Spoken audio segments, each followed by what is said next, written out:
ನಾನು ಯತೀಂದ್ರ ಅವ್ರನ್ನ ಕೇಳಲಿಕ್ಕೆ ಬಯಸ್ತೀನಿ.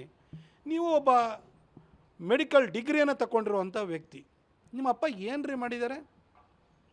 ಏನು ಮೈಸೂರಿಗೆ ಕೊಡುಗೆ ಕೊಟ್ಟಿದ್ದಾರೆ ಹೇಳಿ?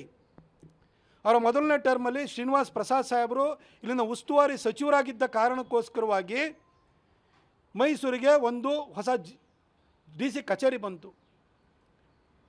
ಮಹಾರಾಣಿ ಕಾಲೇಜು, ಕಾಮರ್ಸ್ ಕಾಲೇಜಿಗೆ ಒಂದು ಹೊಸ ಬಿಲ್ಡಿಂಗ್ ಬಂತು.